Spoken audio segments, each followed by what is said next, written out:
1992년 제가 부산 땡땡 초등학교 2학년 때 있었던 일입니다. 그때 당시 유행처럼 편도선염 환자들이 늘어났던 적이 있습니다. 음식물을 넘기고 공기가 드나드는 목구멍에 포도송이처럼 덩어리가 생기는 병이었는데요. 절제만 하면 되는 병이었습니다. 좀 괜찮다 싶은 시술이 레이저 시술이었던 것 같은데, 저도 물론 제 동생도 편도선염을 앓았지만 저는 전신 마취를 하고 생고생하면서 수술을 해야 했고, 동생은 한참 뒤에 의학이 발달돼서인지 수월하게 수술을 했습니다. 제가 있던 병원은 부산에 있는 어떤 유명한 기독교 병원이었습니다. 그 기독교 병원의 이름은 언급하지 않겠습니다. 어렸던 제가 기억하기론 제가 수술했던 당시 그 병원 로비는 천장이 진짜 높고 오른쪽 중앙에 사람 크기만한 십자가가 하늘색 페인트가 칠해진 벽에 걸려있던 것만 기억나네요. 수술이 있기 전 저는 여러 가지 검사를 받았습니다. 제 생각으론 종합검진도 함께 했던 것 같습니다. 그날은 심전도 검사를 했던 날 같습니다. 심전도 검사를 했다는 걸 기억하는 건 워낙 그 일이 생생해서입니다. 5층인지 6층인지 모르지만 그 갈색 건물 꼭대기층까지 올라갔던 것 같습니다. 심장 검사를 한다며 제 가슴 여기저기에 문어발판 같은 것을 붙이고 저에게 말을 하지도 말고 움직이지도 말라고 하였습니다. 그렇게 검사를 하고 나서 링거가 매달린 쇠막대를 드르륵 밀고 엄마랑 저 그리고 간호사 2명, 또 다른 환자 2명이 엘리베이터를 탔습니다. 그렇게 내려가다가 갑자기 4층에서 엘리베이터가 멈췄습니다. 문이 잊고 열리더군요. 그 순간 보였던 건 대낮에, 그것도 그렇게 큰 병원인데 4층에서 멈춰선 엘리베이터 문이 열리고 그 밖으로 보인 건 시커멓고 어둠이 가득한, 마치 아무것도 살고 있지 않는 그런 공간 같았습니다. 엘리베이터 가장 가까운 곳에서 문이 빼꼼히 열려 있고 빛이 새어나오고 있었는데 아무도 타지 않고 간호사님이 닫힘 버튼을 눌러 문이 그대로 닫혔습니다. 그 와중에 제 주변에 있던 누구도 이상하다거나 뭐지라는 반응을 보이는 어른은 단 한 분도 없었습니다. 그런데 사람의 눈은 어둠에 익숙해지면 깜깜해도 보인다고 하잖아요. 그 순간 보인 모습은 어두컴컴한 4층에 시커먼 사람 형체들이 둥둥 떠다니는 것이 보였습니다. 그 외에는 기억이 잘 안 나네요. 이것만은 기억납니다. 그때 당시 기억나는 게 딱 한 가지 있습니다. 제가 엄마에게 이런 이야기를 했던 것이 기억나는군요. 엄마, 여기는 죽은 사람들만 사는 곳이야? 라고 했는데 간호사 언니가 문을 그냥 닫았기에 그날 이후론 시커먼 형체들을 볼 수는 없었습니다. 나중에서야 사자가 들어가는 층은 병원이나 호텔에서 잘 쓰이지 않는다는 걸 알았습니다.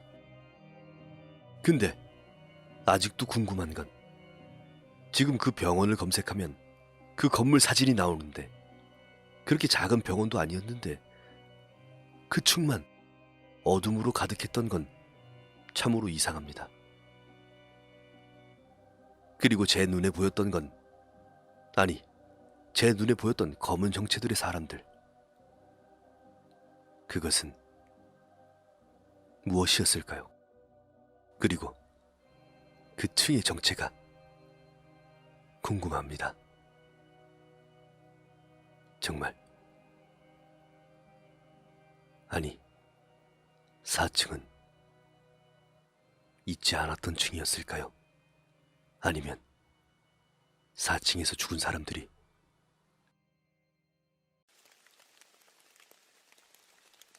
섭자의 공포 이야기 섭공라.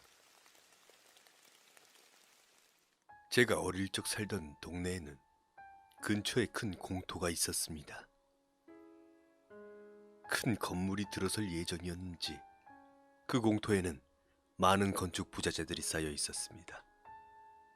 하지만 어느 날부터인가 어째서인지 공사가 진행되지 않았습니다.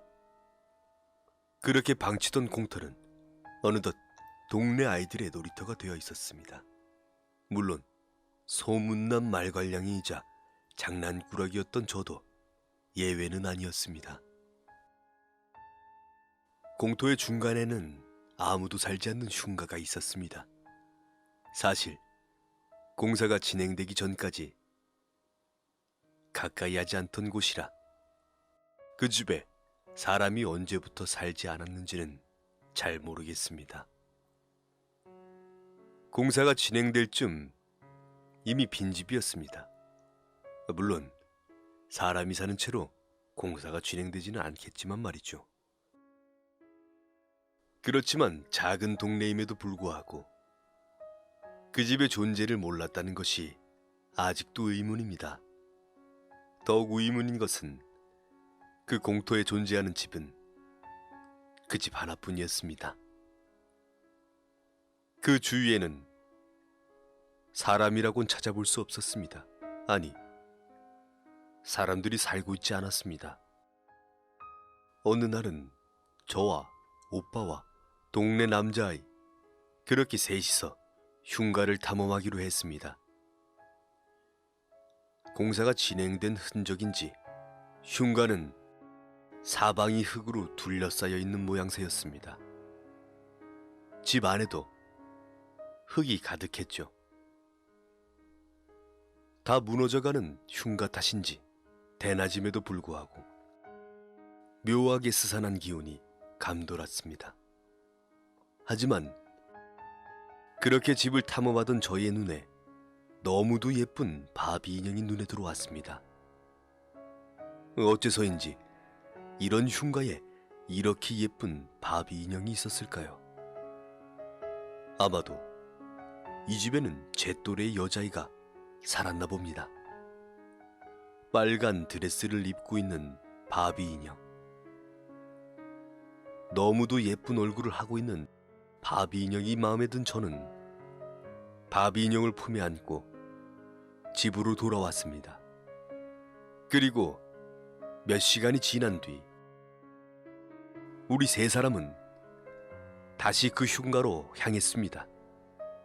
한겨울 저는 아이들과 종종 불장난을 즐기곤 했습니다. 집에서 각각 감자나 고구마, 밤 등을 가져와 구워 먹고는 했죠. 어릴 적에는 왜 그렇게 불장난을 좋아했나 모르겠습니다. 우리가 흉가로 향한 이유도 역시 불장난을 즐기기 위해서였습니다. 무너져가는 흉가 안에서 불장난을 하면 아무에게도 들키지 않고 어른들에게 혼나는 일이 없을 거라고 생각이 들었기 때문입니다. 흙먼지가 가득한 바닥에서 우리는 나뭇가지와 신문지를 모아 불을 지폈습니다. 따뜻한 불이 피어오르자 저희는 신나서 지켜보았습니다. 그런데 이상한 일이 일어났습니다. 아무것도 없는 빈방에서 붙인 불이 갑자기 활활 타오르며 크게 번지더니 벽지로 옮겨 붙기 시작했습니다. 분명 가구도 없는 빈 방인데 다른 곳으로 불이 옮겨 붙다니 상식 밖의 일이지만 그것은 현실로 일어났습니다. 아직 초등학생인 우리들은 너무나 놀라 흙을 가득 집어던져 불을 끄려고 발버둥 쳤습니다. 하지만 불은 꺼질 기세를 보이지 않고 오히려 더욱 크게 타올랐습니다. 온 집안이 활활 타오르자 저희는 두려운 마음에 흉가를 뛰쳐나왔습니다. 그리고 죽을 힘을 다해 언덕 위까지 달렸죠. 언덕 위에서 바라보는 흉가는 마치 지옥불에 빠진 듯 무섭게 타오르고 있었습니다. 몇 분 뒤 신고를 받았는지 몇 대의 소방차가 도착했고 불은 이내 꺼졌습니다. 그 일이 있은 후 며칠간 우리는 밖에 나올 수 없었습니다. 막연한 두려움이 샘솟았기 때문이었죠. 하지만 어느샌가 그런 일이 있었다는 사실을 잊어가기 시작했습니다. 그렇게 흉가에 대한 일을 잊어갈 때쯤 낮잠을 자게 되었습니다. 하지만 얼마 지나지 않아 잠에서 깨어났고 눈을 뜬 전 몸을 일으키려 했습니다. 그러나 눈꺼풀을 제외한 모든 곳이 움직이지 않았습니다. 내 몸이 마치 내 몸이 아닌 것 같은 묘한 기분. 저는 이것이 사람들이 말하던 가위라는 것이라는 것을 금세 깨달았습니다. 가위에서 깨어나기 위해 안간 힘을 쓰던 저의 눈에 들어온 것은 머리맡에서부터 뻗어오는 하얀 손이었습니다. 너무 무서웠던 저는 그대로 정신을 잃었던 것 같습니다. 식은땀을 흘리며 악몽을 꾸던 저는 어머니에게 발견되어 깨어났지만 그 이후로도 악몽은 끊이지 않았습니다. 꿈의 내용 중 기억나는 것은 여자아이의 미소와 빨간 원피스 그리고 하얀 손뿐. 자세히는 기억나지 않지만 하얀 손은 언제나 저를 어디론가 끌고 가려고 했습니다. 어느 날 방 청소를 하시던 어머니가 저를 불렀습니다. 아유, 침대 머리랑 벽 사이에 이런 게 껴있더라. 그런데 우리 집에 이런 게 있었던가? 어머니의 손에 들려있던 것은 흉가에서 가져온 바비 인형이었습니다. 아무리 찾아도 나오지 않던 그 인형. 아마도 침대 사이에 떨어져 끼어있던 모양입니다. 아, 그거? 인형을 바라본 순간 제 머리에서 강렬한 이미지가 떠올랐습니다. 꿈속에서 나타났던 여자아이, 그리고 빨간 원피스. 무엇보다도 언제나 머리맡에서 뻗어져 나오던 하얀 손. 저는 갑자기 무서워져서 울음을 터뜨렸습니다. 영문을 몰라 어리둥절한 어머니를 뒤로 하고 인형을 손에 든 채 저는 흉가, 아니 이미 잿더미가 되어버린 그곳을 다시 찾았습니다. 그리고 잿더미 위에 인형을 올려두고는 죄송합니다. 죄송합니다. 제발 돌아가 주세요. 저한테 오지 말아주세요. 죄송합니다. 죄송합니다. 하고 울며 빌었습니다. 다행히 그 뒤로는 가위에 눌리는 일도, 악몽을 꾸는 일도, 빨간 원피스의 여자아이가 찾아오는 일도 없었습니다. 저의 진심 어린 사과에 마음이 동한 것인지 아니면 제가 아닌 다른 아이에게로 가버렸는지는 잘 모르겠습니다. 너도 나랑 같이 놀자.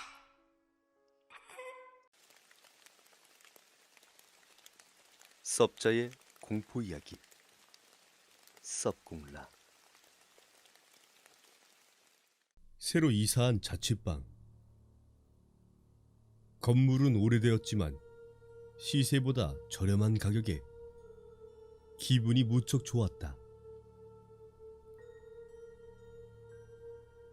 그런데 이사 온 첫날부터 머리가 아프다. 다음날 자고 일어나니 머리가 지끈지끈 아프고 어깨가 무겁다. 게다가 묘한 기척도 느껴진다. 아프다는 이야기에 여자친구가 바로 달려왔다. 여자친구는 걱정스러운 표정으로 방 안에 누워있는 나를 쳐다보는 것 같다. 그런데 그런 표정과 달리 방 안에 들어오자마자 휴대전화기로 문자를 보내고 있다.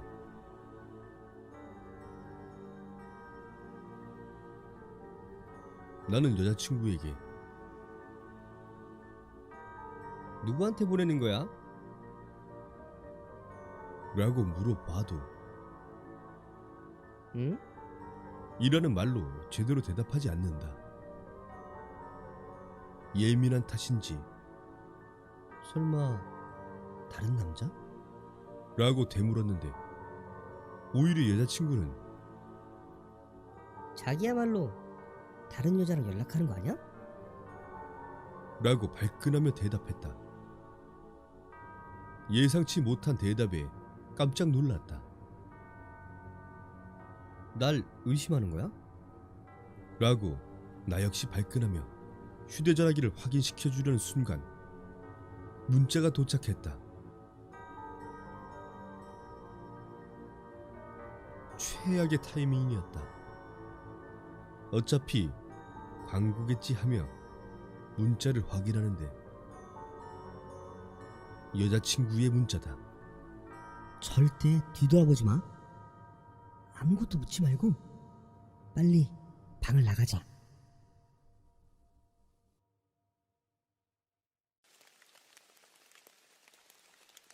섭자의 공포 이야기. 섭공라.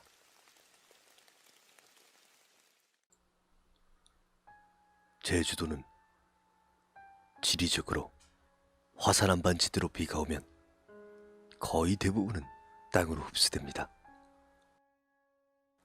그래서 200~300mm의 비도 별거 아닐 때가 많죠. 그런데 땅에 흡수 안 되고 하천으로 해서 바다까지 내려가기도 하는데 하천의 물이 불어났다가 조금씩 말라가면서 상류에 여러 연못들이 생기는데 이를 제주도 방언으로 소라고 합니다. 해방 이전까지 제주도 사람들은 이 소를 식수원으로 했습니다. 그중 제주도 도평동에 있는 검은 소라는 곳이 있습니다. 이곳이 검은 소라는 이유는 소의 수심이 깊고 검게 보이기 때문인데 그 이유인지 마을 사람들은 이곳을 가기 꺼려합니다. 옛날부터 사람들이 많이 빠져 죽었다는 이야기도 있습니다. 이 이야기는 저희 작은 아버지와 제가 당시 중학교 1학년 그때 목격한 것으로 실제로 제가 빙이 되어 죽을 뻔한 이야기입니다. 지금은 탈곡기와 보리를 익혀주는 곳이 많았지만 옛날에는 아스팔트 위에 깔아 햇빛에 말렸는데 이 작업을 하면 상의가 축축히 젖었습니다. 그럴 때면 작은 아버지와 인근 하천의 소를 찾아 멱을 감곤 했는데 하루는 인근 소를 찾다가 검은 소 하류 부근에서 멱을 감는데 작은 아버지가 한눈판 사이에 제가 없어졌다고 합니다. 저도 멱을 감던 기억은 나는데 나중에 정신을 차려보니 검은 소 앞까지 갔던 것입니다. 작은 아버지도 한참을 찾다가 저를 발견했는데 처음에는 깜짝 놀랐다고 합니다. 제가 눈을 뒤집고 돌아봤다는데 전 기억이 전혀 나질 않습니다.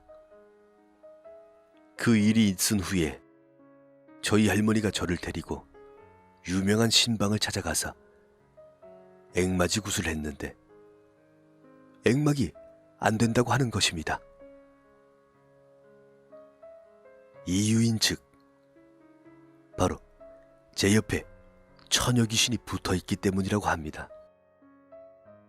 그래서 그 신방이 귀신에게 물어보길 무슨 한이 있냐고 그렇게 물어보았고 신방의 입에선 귀신이 하는 이야기가 전해졌습니다. 귀신에 의하면 자기도 옛날에 중산간 마을로 쉽게 먹고 오다가 귀신한테 홀려 빠져 죽었다고 합니다. 거기에서 빠져 죽은 사람이 99명이고 제가 죽으면 100명째라는 것. 제가 죽어 귀신이 되면 나머지 귀신들은 그 소에서 풀려나 자유가 된다는 것이었습니다. 제가 귀신이 되면 앞으로 또 100명을 홀려야 한다고 하더군요. 그곳을 못 벗어나는 귀신들이 왜 사람을 홀릴까 하는 것은 바로 거기 사는 귀신들의 자식들이 차린 식게도 못 먹으러 가기에 하도 원통해서 지나가는 사람을 홀린다고 하더라고요.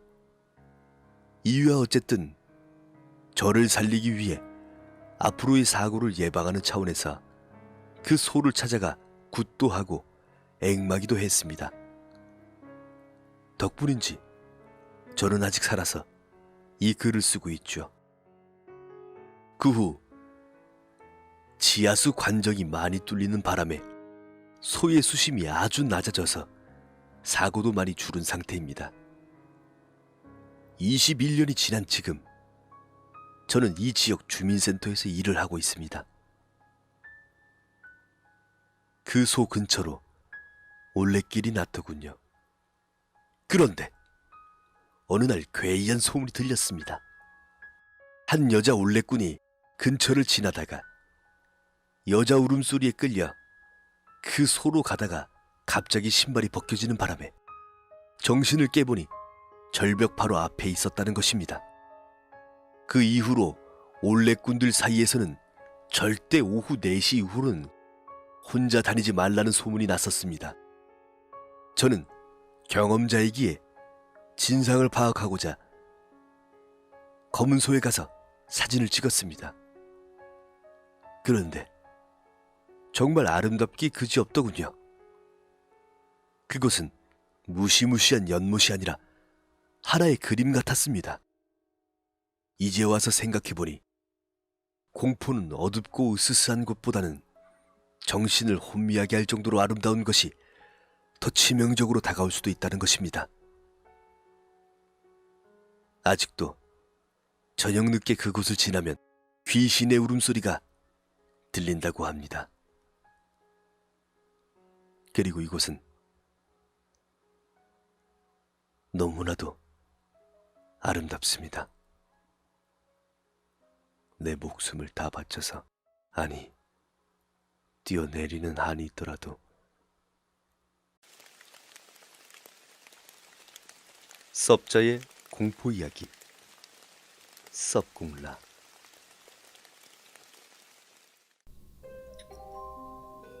일본의 한 백화점. 마키코는 백화점에 반지 하나를 살까 하고 지갑을 들고 찾아왔다. 마키코는 긴 머리를 찰랑이며 엘리베이터에 올랐다. 그리고 드디어 엘리베이터를 타고 금품점이 있는 7층에서 내렸다. 7층에 들어서자 눈앞에 있던 금품점. 어떤 반지를 살까 이것저것 돌아다녀 보던 마키코는 문득 어떤 목걸이를 보게 되었다. 금으로 세심하게 만들고 다이아, 사파이어, 에메랄드, 루비 등으로 박아놓은 걸기가 부담스러울 정도로 예쁜 목걸이였다. 마키코는 문득 그 목걸이가 갖고 싶어졌다. 그런데 앞에 있는 종이에 이렇게 적혀 있었다. 저주의 줄이 달린 목걸이. 순간 그 이름 때문에 흠칫해졌다. 종이 앞에 있던 가격표를 보고 마키코는 또 놀랐다. 도대체 공이 몇 개나 있었던 걸까? 그때 뒤에 있던 점원이 말했다. 그 목걸이 예쁘죠? 하지만 생긴 것과는 달리 저주의 목걸이랍니다. 마키코는 그 말에 놀라 이유를 물어보기로 했다. 왜요? 옛날 영국 왕비가 그 목걸이를 걸었는데 암살당했다나요? 그 목걸이 위로 탄탄한 줄을 묶어서 성 꼭대기에 매달아 놨었대요. 마키코는 얼굴을 찌푸렸다. 하지만 그럴수록 호기심에 목걸이가 더 갖고 싶어졌다. 여기요. 예? 다른 손님이 부르는 바람에 점원은 다른 쪽으로 휙 가버렸다. 점점 마음속에서 악마가 소리쳤다. 가져가. 그걸 들고 달려가. 주위를 둘러보았다. 아무도 자신이나 목걸이를 보지 않았다. 그리고 엘리베이터는 바로 앞에 있었다. 마키코는 침을 꿀꺽 삼키고 목걸이를 들고 엘리베이터로 뛰어갔다. 그리고 그걸 목에 걸어보았다. 거울을 보니 자신에게 너무 잘 어울렸다. 아무도 쫓아오지 않으니 이제 안심이라고 생각했다. 그때였다. 뭔가가 목을 당기는 듯했다.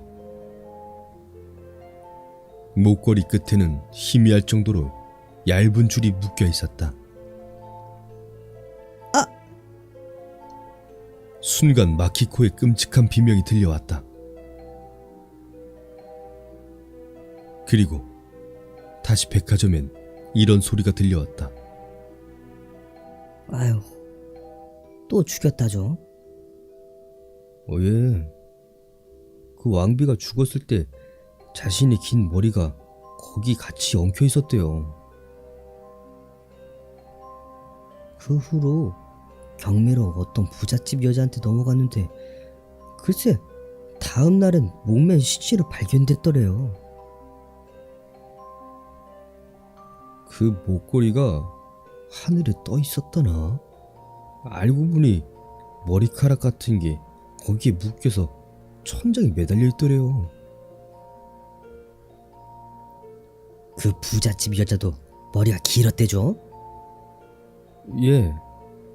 그 후 그 목걸이를 건 사람은 모두 머리 긴 여자였고 왕비의 저주였다는 말이 있어요.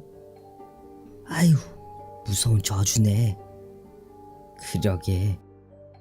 그때 이런 말이 들렸다.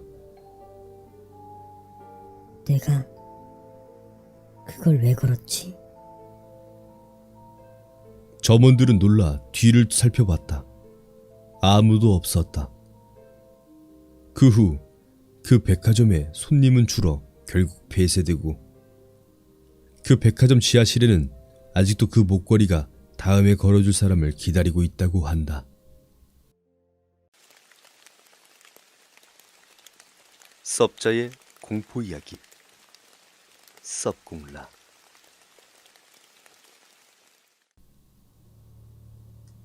마츠타니 미요코의 현대 미나고에 실린 이야기다. 전쟁이 끝난 지 얼마 되지 않은 옛날, 당시 집은 마루가 있고 부엌이 밖에 있는 구조였다.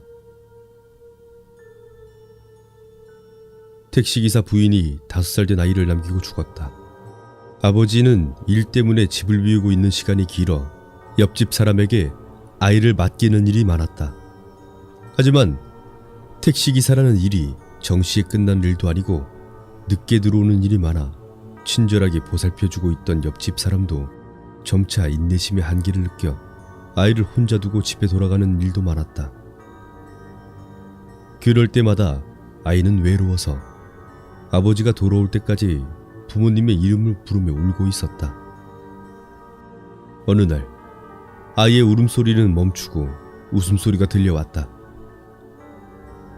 옆집 사람은 아버지가 이제야 일찍 오는구나라고 생각했는데 이상하게도 나중에서야 아빠, 이제 왔어요? 하고 소리가 들렸다. 그 사실을 이야기했다. 아버지는 아이에게 물었다. 밤에 누구랑 이야기하는 거니? 아이는 해맑게 웃으며 대답했다. 울고 있으면 엄마가 와.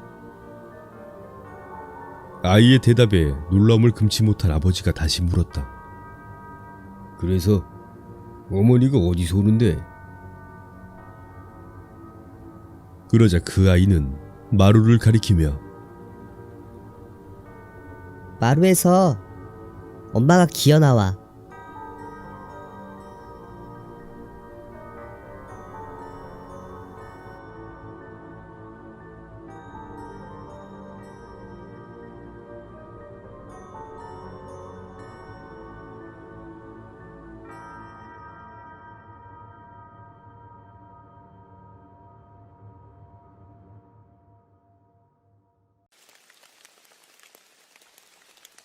섭자의 공포 이야기. 섭공라. 저는 2007년 강원도에서 전역을 했습니다. 하지만 처음 입대한 곳은 강원도가 아니라 논산이었습니다. 논산으로 입대해서 한 달 군사교육을 하고 지뢰병으로 분류되어 상무대로 가 후반기 교육 한 달을 받게 되었습니다. 거기서 공병대대 쪽에 훈련을 받았는데 그곳은 한 번 오르면 장병이 헐떡한다 하여 헐떡고개라는 이름으로 유명한 곳입니다. 밤에는 헐떡고개 근처 탄약고에서 기관병 1명과 훈련병 2명과 야간 근무를 섰는데 근처에는 작은 팔각정과 넓이는 딱 관 크기 정도이고 높이는 보통 성인 남성의 허리까지 오는 직각형 구덩이가 있었습니다. 기관병과 1명의 훈련병은 팔각정 안에서 보초를 섰고 저는 거기 구덩이에서 혼자 보초를 섰습니다. 그곳이 밤에 불이 없고 불 꺼진 건물과 숲이 섞여 있고 팔각정에서도 좀 떨어져 있어서 매우 으슥합니다. 전 직사각형 끝에 서 있었는데 뒤쪽에서 한기가 느껴지기도 하고 또 그래서 가끔씩 뒤를 돌아보며 무서움과 서러움에 떨면서 그렇게 근무를 섰습니다. 시간이 흐르고 제가 강원도로 자대 배치를 받게 되었고 자연스럽게 그때 일을 잊게 되었는데 제가 상병 때 그곳 출신 후임이 저희 자대에 오게 되었습니다. 반가운 마음에 훈련이라든지 헐떡고개 등 이것저것 물어보다 기이한 이야기를 듣게 되었습니다. 제가 근무 썼던 탄약고 초소가 폐쇄되었다고 하더군요. 이유는 제가 떠나고 몇 개월 후쯤 기절하거나 오발탄 사건이 많아졌다고 합니다. 오발탄 사건이 많은 장소는 바로 제가 보초를 섰던 그 직사각형 구덩이였다는데 거기서 보초를 선 사람들 중 모두의 이야기가 하나같이 똑같았다고 합니다. 그곳에서 보초를 서고 있으면 등 뒤에서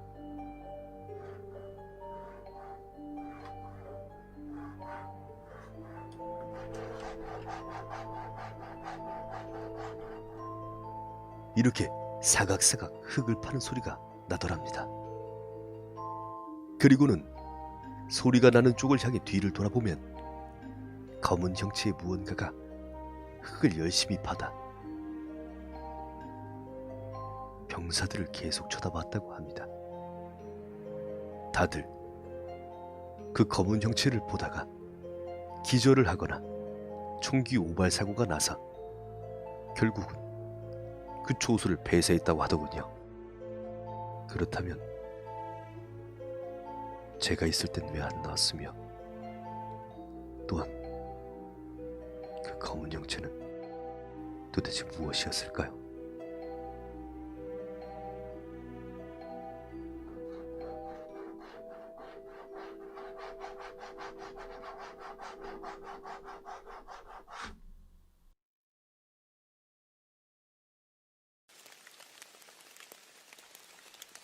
섭자의 공포 이야기 섭공라. 교실에는 이상한 녀석이 있다. 머리가 나빠서 공부를 못하는 건 아닌데 허언증이 있는 것 같다. 그 때문에 반 아이들에게 괴롭힘을 당하는 것 같다. 반에서 유일하게 나만 그 아이의 이야기를 들어주기에 우린 사이가 좋은 편이다. 단 종종 대화를 따라갈 수 없는 적이 있다. 이미 외계인이 지구에 살고 있다든지 유령인 여자친구가 생겼다든지. 반 아이들은 들어주지 않는 이야기를 내게 계속해왔다. 오랫동안 그런 이야기를 듣고 있으니 나도 조금씩 짜증이 났다. 그러던 어느 날 녀석은 하늘을 날 수 있게 되었다고 이야기한다. 유령인 여자친구 덕분이라고 한다. 순간 여태까지 쌓였던 짜증이 터졌다. 짜증난 나는 그럼 증거를 보여주던지 라고 이야기했다. 녀석은 자기를 믿어준다고 생각했던 내가 그런 반응을 보이자 당황하고 실망스러운 눈치였다. 좋아! 읽고 녀석은 나중에 보여준다고 말했다. 나는 역시 거짓말이구나 싶었고 하굣길에 녀석과 헤어지면서 그 일은 까맣게 잊고 있었다. 그런데 다음날 학교에 가니 녀석이 나오지 않았다. 감이 좋은 사람이라면 어떤 일이 일어났을지 알 것이다. 어젯밤 그 친구 녀석은 아파트 옥상에서 뛰어내려 자살을 했다. 그리고 그날 밤부터 그는 그 증거를 보여온다. 여자친구와 함께. 거봐, 내 말이 맞지?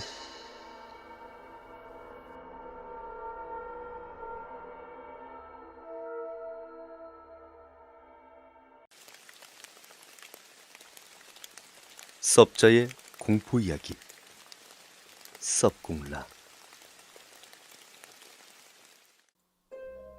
과거에 남자친구와 전화하면서 있었던 일입니다. 남자친구가 한 번 모닝콜을 한 적이 있었는데 깊게 잠든 데다 진동이어서 받지 못했습니다. 부재중 통화가 와 있는 것을 보고 문자를 하고 만났는데 남자친구가 이렇게 묻더군요.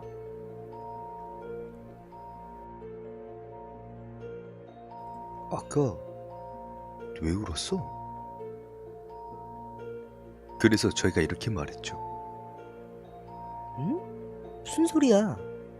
난 전화 못 받았는데? 라고 대답을 하자 남자친구의 반응이 좀 이상했습니다. 아닌데? 전화 바로 받았더니 흐느끼면서 울었잖아. 왜 그런지 물어봐도 대답도 안 하고. 정말 무슨 일이 있던 거 아니야? 그래서 꿈이라도 꾼 거 아니냐고 하며 남자친구 핸드폰을 확인하니 전화 시간이 1분으로 되어 있었습니다. 제 전화는 부재중으로 떴는데 말이죠. 며칠 뒤 저녁에 남자친구와 통화를 하는데 남자친구의 전화 너머로 이상한 소리가 들렸습니다.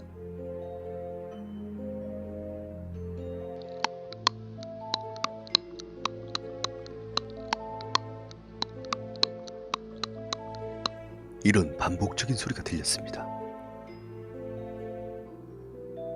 처음에는 폰이 이상해서 잡음이 크게 들리나 보다 생각했는데 끊임없이 소리가 나는 게 계속 들으니 거슬리더군요. 오빠, 딱딱딱거리는 소리가 뭐야? 라고 물어봤습니다. 하지만 남자친구는 아무 소리도 안 난다고 하더군요. 오히려 제 청력을 의심하기까지 했습니다. 전 조금 짜증나서 이렇게 말했죠. 오빠, 손으로 바닥 치고 있으면서 모르는 거 아니야? 라고 물었는데 갑자기 그때부터 소리가 커지고 빨라지더군요.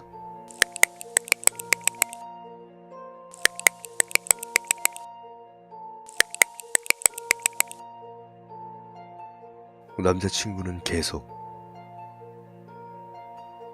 나? 아니야. 너 지금 아무것도 안 하고 누워있어. 네가 지금 뭐 하면서 저거 하는 거 아니야? 라고 말하는데 너무 놀라고 무서워서 전화를 그냥 끊었습니다. 그 뒤로 3, 4일 정도는 남자친구가 집에 있을 때 전화를 걸면 계속 그 소리가 나더군요. 4일이 지나자 그 소리가 들리지 않았고 그 뒤로는 들은 적이 없습니다.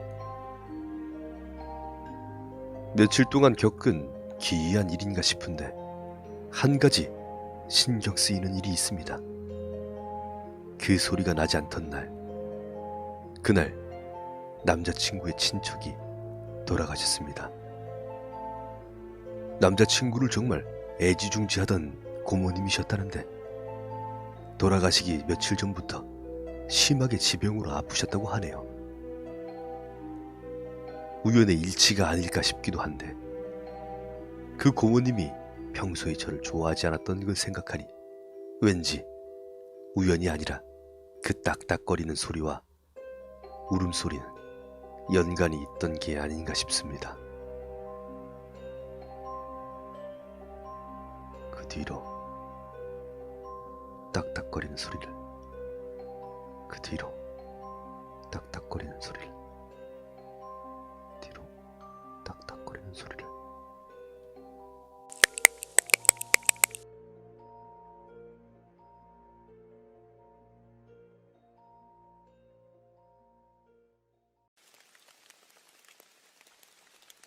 섭자의 공포 이야기 섭공라.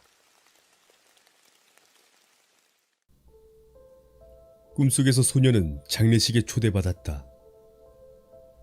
누구의 장례식인지는 알 수 없었지만 호기심에 가보기로 했다. 장례식에 도착하니 소년처럼 초대된 사람이 집 앞으로 줄을 서 있었다. 앞을 보니 집 앞에 개찰구가 있는 것이 있어 모두 그 개찰구에 초대 편지를 넣고 들어갔다. 개찰구 옆에는 검은 옷을 입은 여자가 들어오는 사람들을 향해 감사합니다라는 인사를 반복하고 있었다. 소년의 차례가 왔다. 다른 사람들처럼 초대 편지를 넣으려는데 순간 그 여자가 팔을 잡았다. 새빨간 눈을 가진 그녀는 커다란 입을 열며 이렇게 말했다.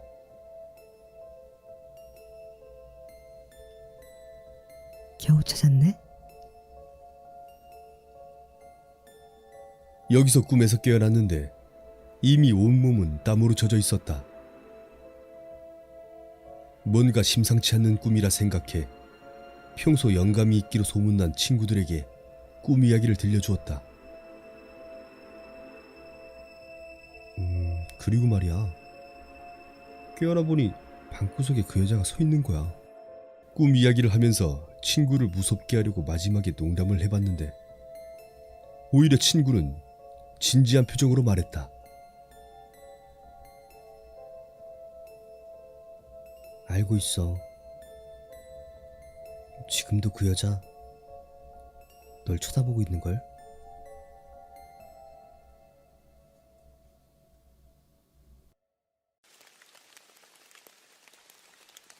섭자의 공포 이야기. 섭공라.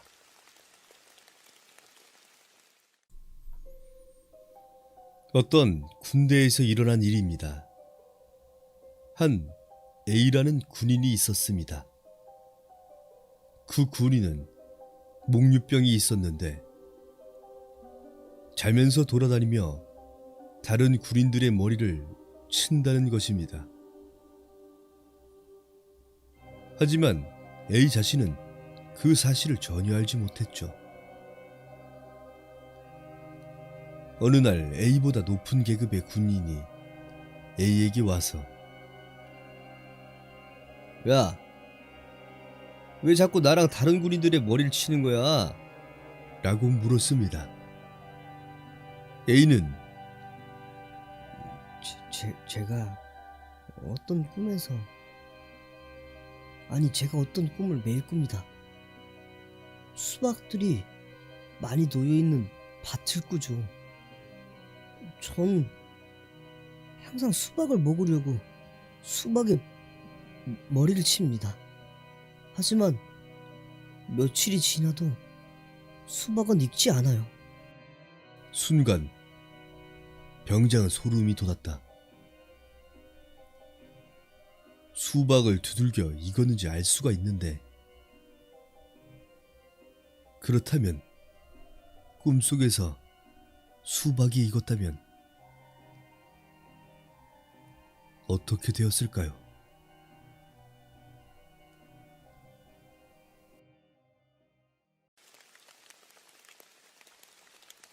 섭자의 공포 이야기. 섭공라. 어느 남자가 병원에 한 달 동안 입원했을 때 이야기입니다. 남자는 오른쪽 다리뼈가 골절되어 입원했었는데 오른쪽 다리를 제외하면 멀쩡한 관계로 침대에 계속 누워있는 건 상당히 고문이었습니다. 그런 그에게 휠체어를 타고 흡연실에 가서 담배를 피우는 것은 유일한 낙이었습니다. 하지만 휠체어를 타고 몇 층 위나 되는 흡연실로 가는 것은 너무나 힘든 일. 그래서 그는 긴급 환자 대비용으로 평소에는 사용되지 않은 엘리베이터를 타고 몰래 밤에 흡연실로 갔다고 합니다. 그 엘리베이터 내에 생각보다 큰 거울이 붙어 있었습니다만 1, 2층을 통과할 동안 거울에서부터 이상한 시선을 느꼈습니다. 조금은 무서운 기분이 들면서 거울을 보았지만 당연히 남자 자신밖에 보이지 않았습니다만 무엇인가 이상한 기분이 계속 들었습니다. 거울을 보고 있는 동안에 남자는 드디어 깨달았습니다. 이상한 기분의 정체는 거울 속에 비치는 남자의 눈이 깜빡거리고 있었기 때문입니다. 남자가 눈을 깜빡거리고 있었다면 거울 속에 비치는 남자의 눈이 깜빡거리는 순간이 보이지 않았을 터. 만약 그것이 보인다면 그 일이 있었던 후로 남자는 엘리베이터를 사용하지 않았습니다.